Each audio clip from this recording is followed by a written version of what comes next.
Hey guys, welcome to एचयूडे। I am back with another video. So जैसा आप लोग टाइटल देख पा रहे होंगे कि हम क्या कर रहे हैं, प्रीवियस ईयर के जो क्वेश्चंस पेपर हैं एनडीए के, उन चीज़ों को सॉल्व कर रहे हैं। तो सबसे पहला पेपर जो हमने लिया था वो 2009 का जो पहला पेपर होता है एनडीए का, उसकी मैथमेटिक्स के क्वेश्चन सॉल्व कर रहे हैं अभी। ठीक है ना। ये एक्चुअली क्या है, मैथ्स का है। आपके लिए जीएटी के भी लेके आऊँगा। तो 1 से लेकर 11 क्वेश्चन तक हम कर चुके थे पहले वाले पार्ट में। अब इस पार्ट में हम 12 से लेकर 20 क्वेश्चन को करेंगे। हम इन क्वेश्चनों में बेस्ट अप्रोच देखेंगे कि इस तरह से हम क्वेश्चन को बेस्ट मतलब कम से कम समय में चीज़ों को सॉल्व कर सकते हैं और कैसे सोच सकते हैं। बेसिकली जो मैं आपको बताने की कोशिश करूंगा वो हमारे सेंस से वर्क करने की कोशिश करूंगा कि हम कैसे रेंडमली चीज़ों को लेके क्वेश्चन को सॉल्व कर सकते हैं इजीली और स्कोर कर सकते हैं 200 प्लस। ठीक है ना। 200 प्लस आप क्या कर सकते हो, ले आ सकते हो आप एनडीए के मैथ्स के पेपर में, अगर आप सही अप्रोच से क्वेश्चंस करते हो। आपको पता होना चाहिए। तो मेरे बारे में थोड़ा सा इंट्रो देता हूँ। मैंने एक एनडीए एक बार क्वालिफाई किया, सीडीएस को 5 बार क्वालिफाई किया, एफकैट को 9 बार क्वालिफाई किया। गेट 2019 में ऑल इंडिया रैंक मेरी 238 थी। अभी तक मैं 2 रिसर्च पेपर लिख चुका हूँ बाय द एज ऑफ 24। एक पहली रिसर्च पेपर लिख चुका हूँ मैं वोल्ट्रा इक्वेशन के ऊपर, और दूसरा लिख चुका हूँ मैं डिफरेंशियल इक्वेशन के ऊपर। ओके, सो स्टार्ट करते हैं आज का सेशन। और मैं आपको अप्रोक्सीमेटली 10-11 क्वेश्चन में आपको करा चुका था आई थिंक। ओके, सो 12वां क्वेश्चन है। यहाँ पे बोला है कि अल्फा और बीटा क्या है, रूट है किस इक्वेशन के। ये वाली इक्वेशन आपको दे रखी है, that is 2x square minus 2 1 plus n square x plus 1 plus n square plus n की पावर 4 इक्वल टू 0। ये मेरे पे इक्वेशन देखिए यार, मुझे बोला कि अल्फा बीटा इसके रूट है, तो अल्फा बीटा इसके रूट है मीन्स इक्वेशन को सेटिस्फाई करेंगे।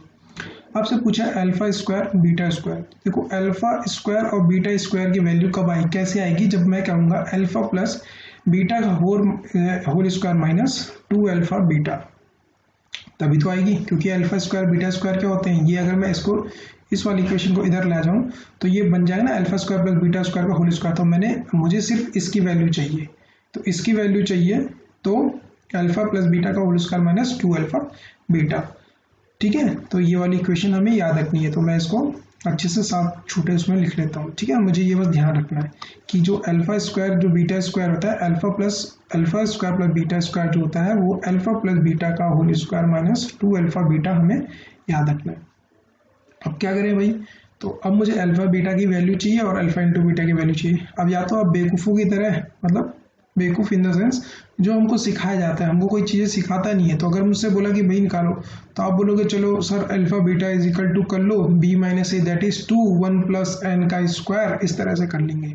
अल्फा इंटू बीटा करोगे तो बोलोगे आप कि भाई c by a that is इसको 2 से डिवाइड कर दो, 1 plus n square plus n की पावर 4 डिवाइडेड बाई 2, इस तरह से कर लो। This is totally worthless. करते रहो आप लोग इस तरह की हरकतें, तो आपका ही नुकसान है। कैसे करेंगे फिर, कुछ नहीं करेंगे। हम क्या करेंगे, एन की वैल्यू कुछ भी पुट कर लेते हैं। हम मैं मान के चलता हूँ कि सबसे common n is equal to 1 है, क्योंकि n रहेगा तो छोटी वैल्यू आएगी जिससे मेरे को आसानी होगी। तो जैसे ही मैंने n इक्वल टू क्या रखा, मैंने n इक्वल टू 1 रखा, इक्वेशन क्या बन जाएगी 2x स्क्वायर माइनस 1 1 2 2 जो 4x प्लस 1 2 3 क्या आ जाएगी 3 आ जाएगी वैल्यू। अल्फा प्लस बीटा की वैल्यू निकालो, अल्फा प्लस बीटा अगर तो b by a that is minus 4 by 2 करोगे तो 2 माइनस 2 की वैल्यू आ जाएगी। Alpha into beta value that is c by a that is 3 by 2। ठीक है, कर लिया। तो हो गया ना, कितना इजी हो गया। यहाँ रख दो वैल्यू, हमें तो अल्फा प्लस बीटा की वैल्यू चाहिए, तो alpha plus beta is equal to 4 आ जाएगी। और यहाँ पे alpha into beta is equal to 3 by 2, 2 से 2 कटा माइनस 3 इज इक्वल टू 1। मतलब अब कैसे देखेंगे, n इक्वल टू वैल्यू 1 मानी थी, तो हमारी इक्वेशन की वैल्यू क्या निकाल के आई 1। मतलब कहने का मतलब है कि जो अल्फा स्क्वायर बीटा स्क्वायर की वैल्यू क्या आ रही है 1, कब, जब आपने अल्फा की n की वैल्यू 1 रखी। तो ऑप्शन में देखो कि n की वैल्यू 1 रखने पे क्या कौन सा option alpha square plus beta square की वैल्यू 1 दे रहा है। n इक्वल टू 1 रखने पे कौन सा alpha square plus beta square की वैल्यू 1 दे रहा है। तो ऑप्शन डी हमारा क्या है, करेक्ट है। तो option D is the correct answer. अब कौन सी अप्रोच सही है वो आप पे डिपेंड करता है कि आप किस तरह से चीज़ें सोचते हो और आपको कैसे सिखाया जा रहा है। ठीक है ना, यही मैटर करता है कि हम किस तरह से चीज़ें सीख रहे हैं, हमारे दिमाग में किस तरह से चीज़ें डाली जा रही है। बिकॉज देखो यहाँ पे आपका नॉलेज चेक नहीं करना है, हमें ये नहीं देखना कि आप कितने प्रखंड विद्वान हो, हमें क्या देखना है कि आप कितने जल्दी से क्वेश्चन को सॉल्व कर पा रहे हो।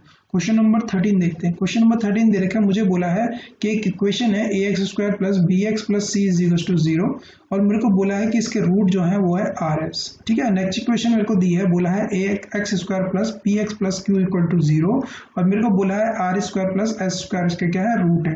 तो मुझसे पूछा है कि भाई p की वैल्यू क्या बताओ। फिर से चलो, अब ये दे रखा है यहाँ r² प्लस s² जगह, फिर से अगर आप वही करना चाहते हो तो बिल्कुल करो, गो फॉर दैट। आप यहाँ से r की वैल्यू निकालो, r प्लस s की वैल्यू निकालो। पहले हम कहेंगे क्या होता है माइनस b बाई ए होगा, तो ये इसका रूट निकलेगा, आर एस निकलेंगे c बाई ए होगा। फिर यहाँ r² plus s² is equal to आप बोलोगे p माइनस p² होगा, है ना, p होगा मतलब सॉरी p² नहीं माइनस p होगा।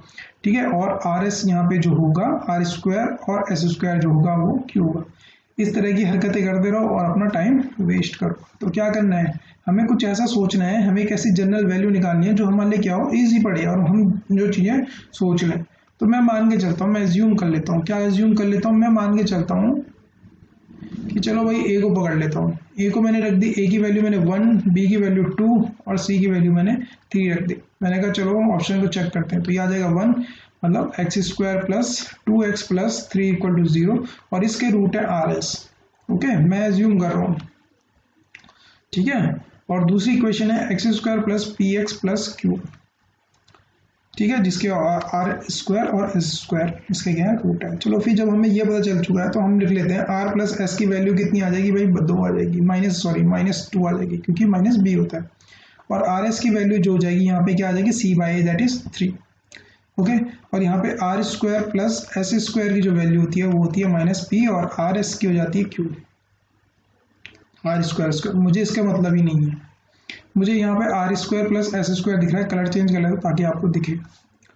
यहाँ पे ये वाला देखो r² प्लस s², आ गया वही वाली ऑप्शन जो हमने पीछे इस वाले क्वेश्चन में देखी थी। इस वाले क्वेश्चन में हमने देखी थी ना, तो कैसे लिखनी है, तो देखो कैसे लिखते थे हम, r प्लस s का whole square minus 2rs is equal to r² plus s², यही क्या है माइनस p की वैल्यू है। तो कर लीजिए भाई, यहाँ पे ये -2 का होल स्क्वायर हो जाएगा 4 और यहाँ पे हो जाएगा 3, rs की वैल्यू 3 है तो 3 2 -6 मतलब -2 आ जाएगी और -2 इज इक्वल टू -p। तो p से p की वैल्यू कितनी आ गई 2। तो p की वैल्यू 2 कब आ रही है, जब मैं रख रहा हूँ a is equal to 1, b is equal to 2 और c इज इक्वल टू 3। मतलब 1 1 b 2 और c 3 रखने पे अगर मुझे p की वैल्यू 2 मिल जाती है वही मेरा ऑप्शन होगा। आप चेक कर लीजिए, a b c की वैल्यू रखनी है, यहाँ पे देखो -4 हो जाएगा और यहाँ पे b is equal to 4 4 0 that is खत्म। ठीक है, यहाँ पे देखेंगे b की वैल्यू 4 हो जाएगी और यहाँ पे 2ac that is -6 that is 2 और यहाँ पे ऑप्शन b क्या आ रहा है, सही आ रहा है। नीचे चेक कर लेते हैं, 2 आ जाएगा, ac is equal to ac की value 6 6 minus 2 6 minus 4 equal to 2 और ये आ जाएगा 2। ये 2 ऑप्शन दे रहा है और यहाँ पे ऊपर पे अगर हम देखेंगे तो यहाँ -2 दे रहा है। ठीक है, यहाँ -2 दे रहा है, यहाँ 2 दे रहा है और यहाँ पे तो ये तो पूरा ही गलत हो जाएगा। तो ऑप्शन कौन सा आ गया आपका, सी ऑप्शन आ गया। कौन सा ऑप्शन आ गया आपका, सी ऑप्शन आ गया, क्योंकि ऊपर वाला -2 देगा, नीचे वाला 2 दे रहा है। पी की वैल्यू कितनी आ रही है, 2 आ रही है, तो आपको ध्यान से रखना है पी इज इक्वल टू 2 आ रहा है, तो means option C is correct.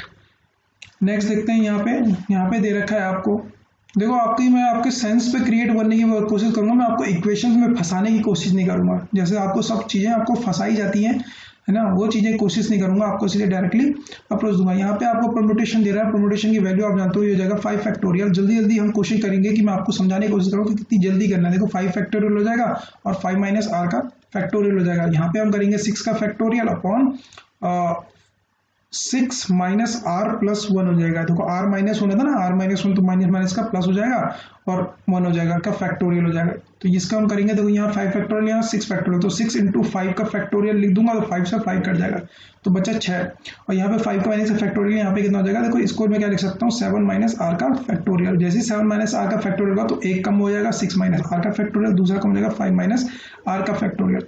5 का r का फैक्टोरियल, 5 का r का फैक्टोरियल खत्म हो गया। तो यहाँ पे जो 6 बनेगा ऊपर रख देंगे, तो ये इक्वेशन जो बनेगी कुछ ऐसे बनेगी, 7 माइनस r और 6 minus r is equal to 6।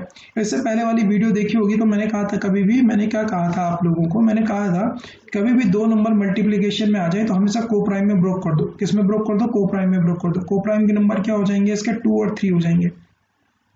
क्या हो जाएंगे, 2 और 3 इसके को प्राइम हो जाएंगे। ठीक है ना, तो 2 इसको क्या कर दो, 2 और 3 में इसको क्या कर दो, ब्रोक कर दो।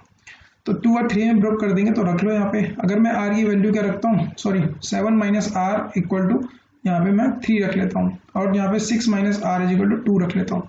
ऑप्शन चेक कर लीजिए, यहाँ पे r की वैल्यू 4 आ रही है दोनों कंडीशन में, तो मतलब r की वैल्यू क्या है, 4 है।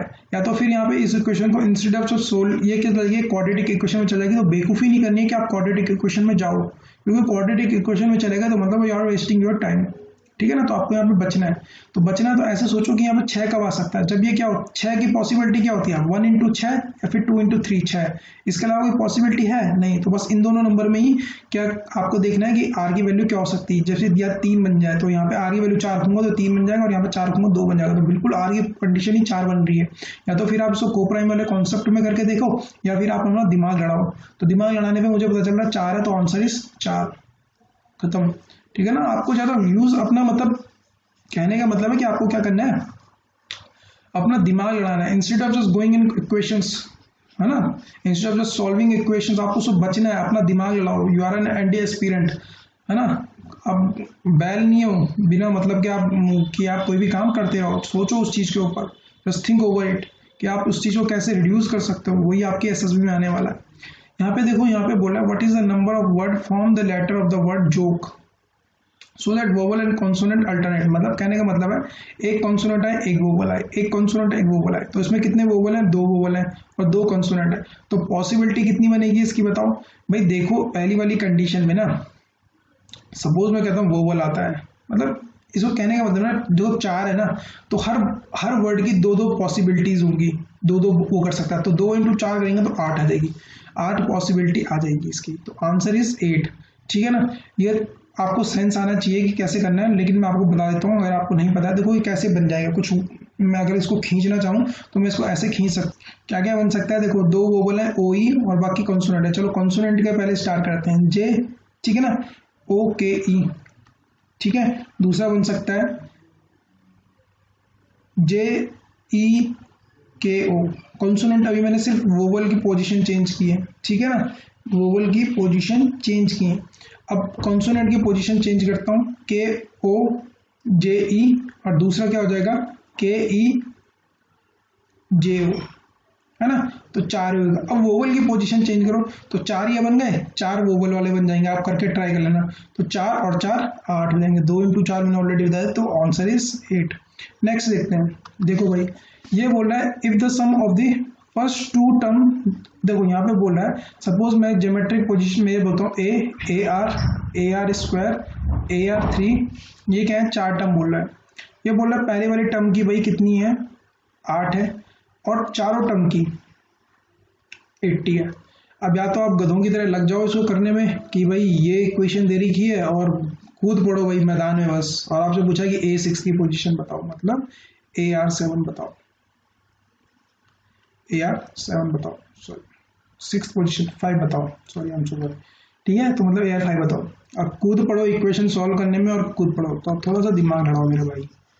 जब कभी भी उसने बोल दिया कि ज्योमेट्रिक प्रोग्रेशन है और ज्योमेट्रिक प्रोग्रेशन में रेशियो बराबर है, और आपको 2 इक्वेशन मतलब पहली इक्वेशन और दूसरी इक्वेशन का सम आपको 8 दे दिया, और ज्योमेट्रिक प्रोग्रेशन सेम होना चाहिए, तो थोड़ा सा अपना दिमाग लगाओ कि ज्योमेट्रिक प्रोग्रेशन सेम कैसे बन सकता है। या तो 2 4 हो सकता है, मतलब 2 का रेशियो बन रहा हो, है ना, या फिर 1 3 इससे बन सकता है, मतलब रेशियो सेम करना। तो यार 8 बनाना, तो 8 में मेरे दिमाग में एक ही चीज आई सीधे डायरेक्टली, ठीक है ना, ये 8 में चीज में एक डायरेक्ट आई कि हम मान के चल सकते हैं 2 और 3, वो 2 और 6 8 बनाना है, क्योंकि मुझे सम 8 बनाना है। तो मैंने जैसे 8 पढ़ा तो मेरे दिमाग में आ गया कि मुझे कुछ ना ज्योमेट्रिक प्रोग्रेशन से ऐसा बनाना है कि ये क्या हो जाए, ज्योमेट्रिक प्रोग्रेशन तो रहे लास्ट साथ में ये 8 बना दे। 2 और 6 इसका पॉसिबिलिटी है कि मैं 8 बना दूँ, है ना, तो 8 ठीक है। चलो 2 मान गया, 6 मान गया, कितने का रेशियो आ रहा है, 3 का रेशियो, 3 से मतलब 2 पे 3 मल्टीप्लाई तो 6 आ गया।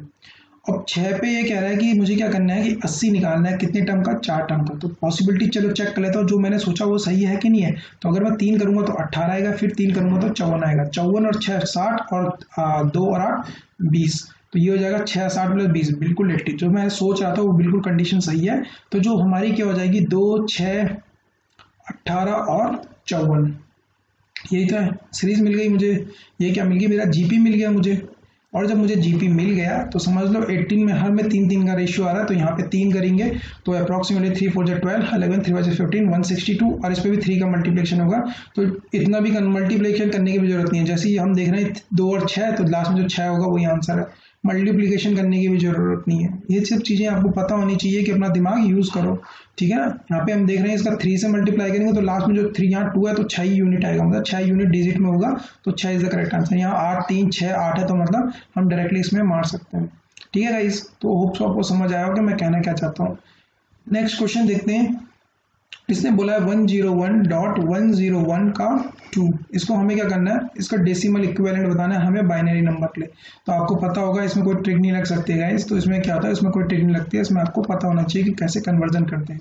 तो हम क्या चलते हैं, डेसिमल से पहले जो चलेंगे वो ऐसे चलेंगे 2 की पावर 0, 2 की पावर 1 और 2 की पावर 2, तो मतलब 1 इंटू 2 की पावर 2 प्लस 0 इंटू 2 की पावर 1 प्लस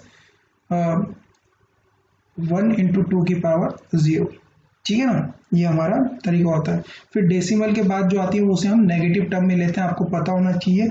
और कैसे लेंगे, यहाँ से ये 0 हो चुका है तो -1 -2 -3, ठीक है ना, -1 -2 -3, तो इसको लिखेंगे 1 इंटू 2 की पावर -1 प्लस 0 इंटू 2 की पावर -2 प्लस 0 इंटू 2 की पावर -3।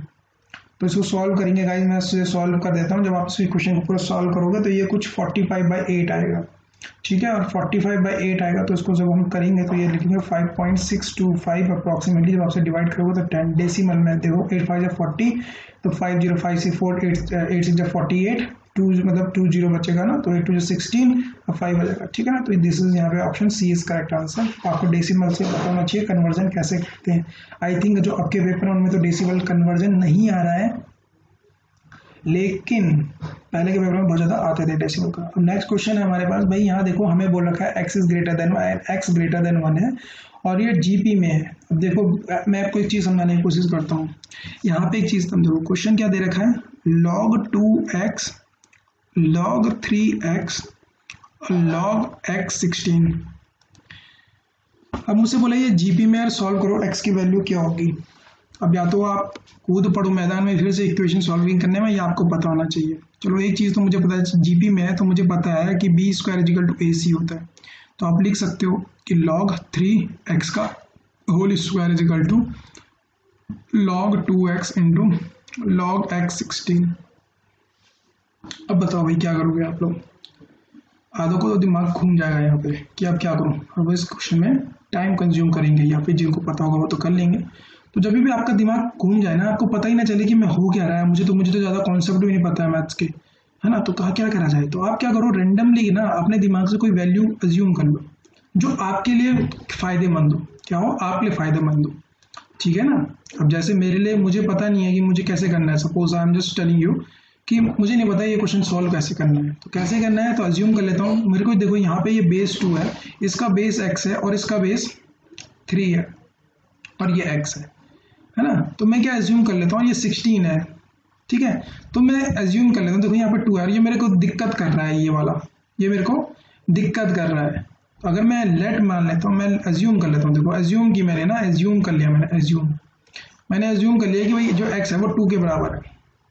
तो जैसे ही आपने x³ 2 मारा तो मैं इसे लिख सकता हूँ log base to the 3 x की जगह 2 रख दिया, उसका होल स्क्वायर = log 2 log 2 16।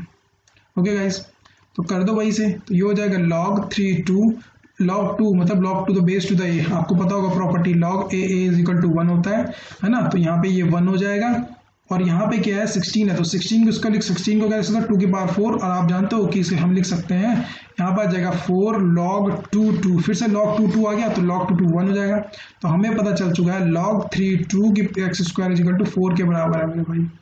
अब यहाँ पे हमें चाहिए x की वैल्यू, लेकिन मैंने तो अज्यूम की थी क्या 2, तो गड़बड़ हो जाएगी ना, वापस रख दो, 2 की जगह आपने x माना था फिर 2 की जगह x मान लो।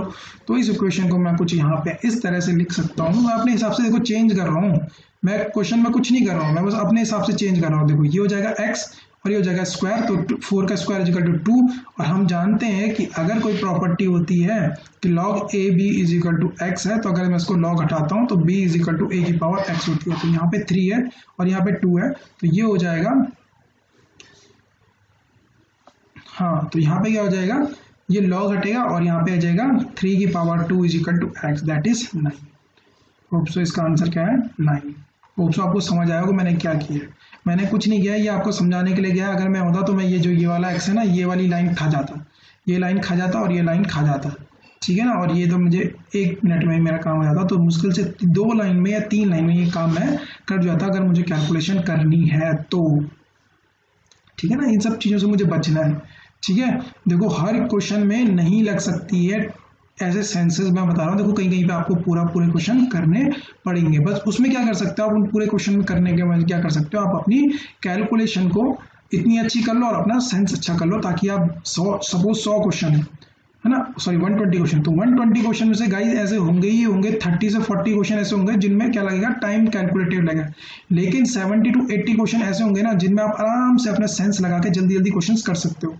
तो यहाँ पे आप सपोज आपको कितने मिले, 2.5 घंटे मिले, 2.5 घंटे में अगर आप इन क्वेश्चनों को 2.5 घंटे में आप 80 क्वेश्चन 2 घंटे में, चलो मान के चलते हैं सेंसेस में मान के चलते हैं 1-2 घंटे में आपने 80 क्वेश्चन ही किए। लेकिन जब आधा घंटा बच रहा है ना, उसमें आप यहाँ 20 क्वेश्चन भी कर दोगे तो फिर भी आपके प्रॉफिट है। तो 100 क्वेश्चन आपने अप्रोक्सीमेटली पहुंच ही चल चुके होंगे। तो 100 क्वेश्चन में अगर आप सही करके आ रहे हो तो लगा लो 100 × 250 नंबर के आसपास आप पहुंच रहे हो, है ना। इस तरह से सोचना है। अब क्वेश्चन टफ नहीं है लेकिन आपको पता होना चाहिए। अब यहाँ बात कर रहा है इंडिपेंडेंट की, किसकी बात कर रहा है, इंडिपेंडेंट टर्म की, इंडिपेंडेंट टर्म की।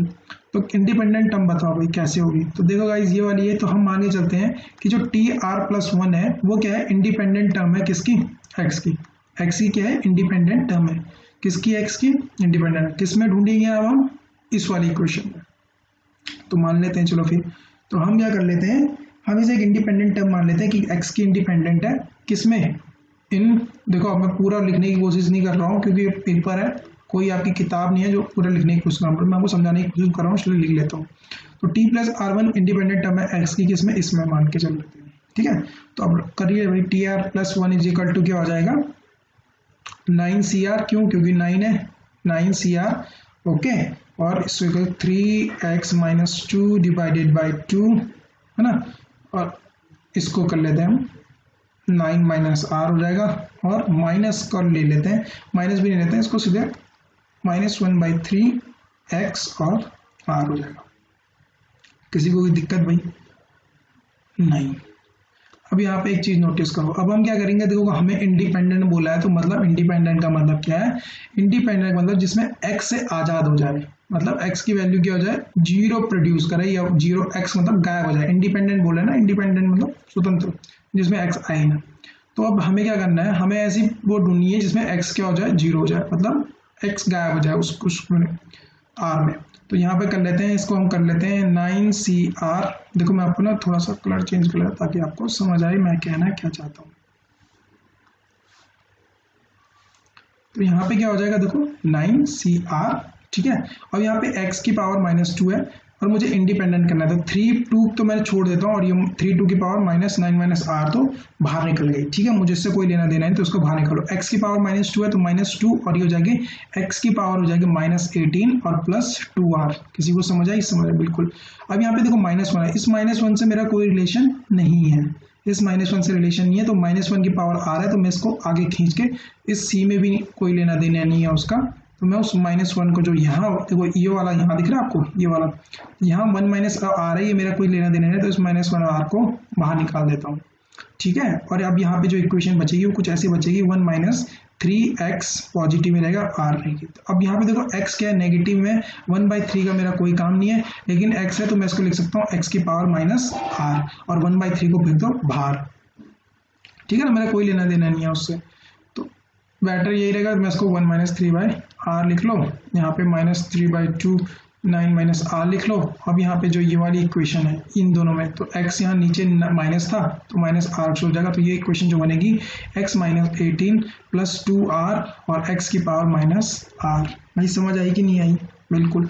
अब इंडिपेंडेंट बनानी है तो मैंने क्या बोला, ये वाली जो x की पावर हो जाएगी ना, ये x गायब करने के लिए ये पावर 0 होनी चाहिए, 0 होनी चाहिए। तो कर लीजिए भाई, यहाँ पे हो जाएगा 18 - 2R - R is equal to 0। ये इक्वेशन इंडिपेंडेंट बनाना है ना मुझे, तो इंडिपेंडेंट R, तो R की वैल्यू 18, भाई R 18 आ रहा है और N कितना है 9, और बाइनोमियल थ्योरम में हमने क्या पढ़ा है, बाइनोमियल थ्योरम ने पढ़ा n is greater should be r, n हमेशा r से ग्रेटर होना चाहिए। यहाँ पे n कितने हैं 9 बोल दिया और r क्या बोल दिया 18, तो क्या पॉसिबिलिटी है नहीं, तो मतलब इसका मतलब क्या है, no such term exist in this expansion because r की वैल्यूबिलिटी आ रही है जबकि n क्या है 9, जबकि हमारे बाइनोमियल थ्योरम ने हमने ये पढ़ा होता है कि n जो होता है it must be greater than r, तो क्या पॉसिबिलिटी है नहीं, पॉसिबिलिटी तो खत्म।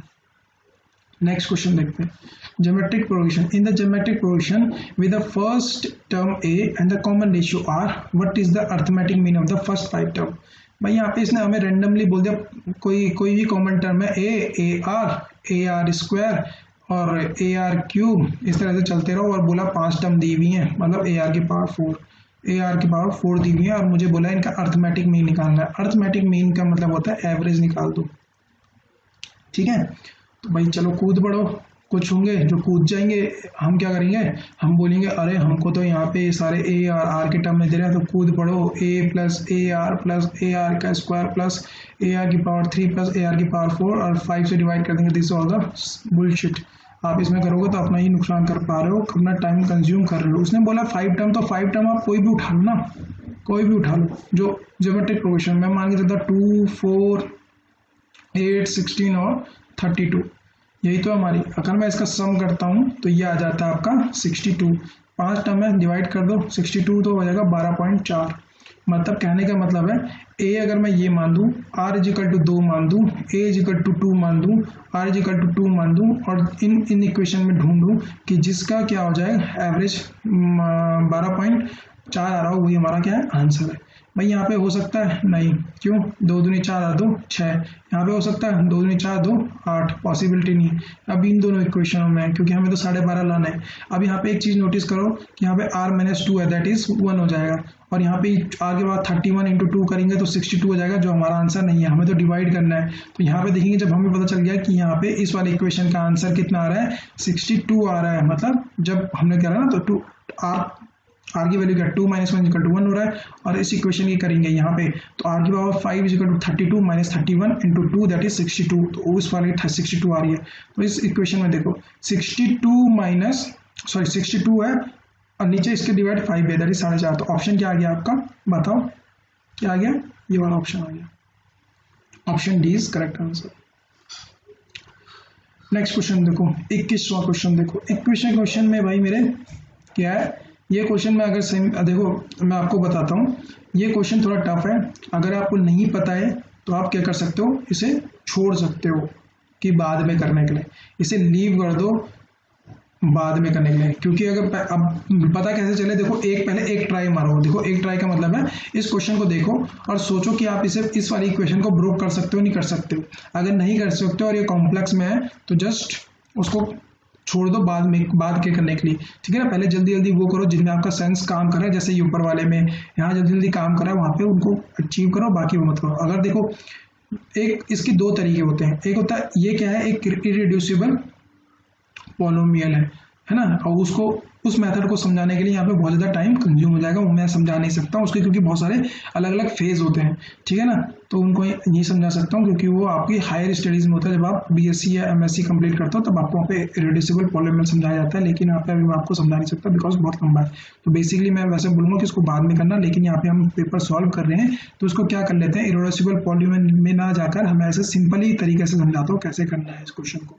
देखो यहाँ पे x की वैल्यू निकाल लो आप, x की वैल्यू रखो 3 + 5i/2, फिर इसमें x स्क्वायर निकालोगे तो x स्क्वायर हो जाएगा 3 + i5/2 इंटू 3 + i5/2। इसको क्या करोगे, सॉल्व करो। तो जैसे ही आप इसको सॉल्व करोगे गाइस तो इसकी वैल्यू कितनी आ जाएगी, इसकी वैल्यू आ जाएगी -8, ठीक है, +15i/2, ये इसकी वैल्यू आ जाएगी।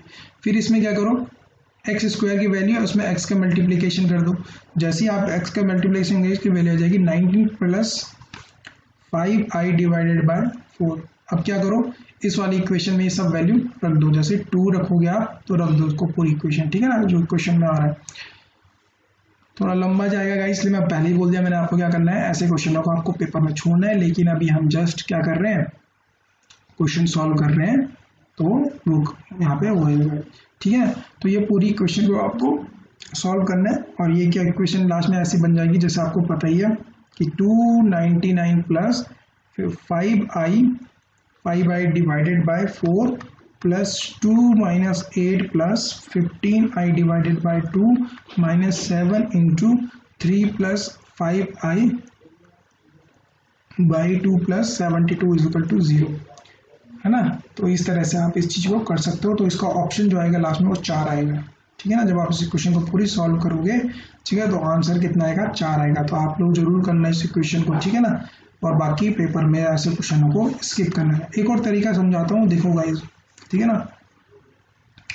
वो एक हिट एंड ट्रायल है, ठीक है ना, उसे हम बोलते हैं हिट एंड ट्रायल मेथड। तो उस हिट एंड ट्रायल मेथड कैसे करते हैं? हिट एंड ट्रायल मेथड ऐसे करते हैं कि जो आप जब इक्वेशन को ब्रेक न कर पा रहे हूँ, जैसे यहाँ पे इक्वेशन है ना, तो मैं इसको इस इक्वेशन को ब्रेक नहीं कर पा रहा हूँ कि मैं मतलब रूट इनको किस में ब्रैकेट्स में नहीं लेके आ पा रहा हूँ, ऐसे नहीं लेके आ पा रहा हूँ मल्टीप्लिकेशन वाला कि आप 0 है ऐसे कुछ भी समथिंग इसको ब्रेक करके चीज़ें कर देते हैं ना, स्प्लिट करते हैं। तो स्प्लिट नहीं कर हम नहीं कर पा रहे हैं इसको ना। तो इस इक्वेशन में हम क्या करते हैं, हिट एंड ट्रायल करते हैं। जो लास्ट है इसको देखो 72, किसका पॉजिटिव है, 72 का पॉजिटिव है। तो 72 का पॉजिटिव कब आ सकते हैं? तो भाई देखो हम बोल सकते हैं 8 9 जा 72, एक कंडीशन ये बनती है। एक बोल सकते हैं -8 -9, ठीक है। एक बोल सकते हैं पॉजिटिव 18 और 4, ठीक है। एक बोल सकते हैं -18 -4, ठीक है। और क्या बोल सकते हैं 2 × 36, और क्या बोल सकते हैं -2 × -36। माइनस क्यों ले रहा हूँ? क्योंकि यहाँ पे पॉजिटिव का, अगर नेगेटिव का होता तो हम पॉजिटिव नेगेटिव में ब्रोक कर सकते थे, है ना। और किसी में कर सकते हैं ब्रोक, 12 6 72, है ना। 12 6 कर सकते हैं और -12 और -6 में कर सकते हैं। तो इनमें से ही क्या होगा, कोई ना कोई इसका क्या होगा, ऐसा आंसर होगा जो इसको वैलिड क्या कर रहा होगा, सेटिस्फाई कर रहा होगा। तो हमें इसमें चेक करना था, मतलब 0 वैल्यू देगा, है ना। इस तरह से देखते हैं। तो इनमें से चेक करना पड़ता है। वो कभी अगर कोई क्वाड्रेटिक इक्वेशन आएगी तो मैं वहाँ पे आपको ब्रोक करना सिखाऊंगा, जहाँ पे आप डायरेक्टली रूट निकाल सकते हो उस इक्वेशन के। तो यहाँ पे हमें वैल्यू पूछी थी इस इक्वेशन की वैल्यू, तो मैं उस चीज़ को यहाँ पे बस एक चीज़ समझाने की कोशिश कर रहा था। इस तरह से हम हिट एंड ट्रायल लगाते हैं, ठीक है, एक हिट एंड ट्रायल। लेकिन इसको करना कैसे है, एक रिड्यूसिबल पॉलिनोमियल होती है, लेकिन वहाँ पे मैं उसमें आपको समझाने जाता क्योंकि वो कॉन्सेप्ट बहुत बड़ा है, ठीक है। और यहाँ पे आप बस क्या करोगे, जो आपके ये इसकी वैल्यू निकाल के पुट करते रहोगे, जो मैंने आपको बता दिया, उसको सिंपलीफाई करोगे। लेकिन पेपर में ऐसा क्वेश्चन शुरुआत में नहीं छेड़ना है, लास्ट में जाके छेड़ना जब आप सब क्वेश्चन कर चुके होंगे। Okay guys, thank you so much. I think हमने 21 क्वेश्चन आज कर लिए हैं। नेक्स्ट वीडियो में हम करेंगे 22 to 32 क्वेश्चंस, या फिर क्वेश्चन की क्या करेंगे, क्वांटिटी बढ़ा देंगे। इसी के सॉल्यूशन की जो पीडीएफ होगी, मतलब जो सॉल्यूशन मैं आपको कर रहा हूँ, इसकी पीडीएफ में पीडीएफ किस में सेंड वो कर दूंगा, जो टेलीग्राम का ग्रुप है वहाँ पे शेयर कर दूंगा। देखो गाइस, मैं आपको समझाते हुए मैंने 32 मिनट में 10 क्वेश्चन किया है। Approximately it takes around 15 minutes to complete 10 question. 15 minute से भी जल्दी हम किस चीज़ को कर सकते हैं, ठीक है ना। Okay guys, thank you so much.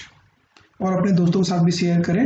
और अगर आपको वीडियो पसंद है, आप चाहते हो मैं इसी तरह करूँ, तो लाइक कमेंट जरूर करें, ताकि मुझे भी एक मोटिवेशन मिलती रहे, मैं आपको इस तरह के क्वेश्चन कराता हूँ। ओके गाइस, और कॉन्सेप्ट वाली वीडियो भी अपलोड हो रही हैं, ठीक है ना। जैसे मैं आपको समझाने की कोशिश कर रहा हूँ, तो यही सब आपको वहाँ पे कॉन्सेप्ट वाली वीडियो भी मिलती रहेंगी, तो आप लोग जुड़े रहिए।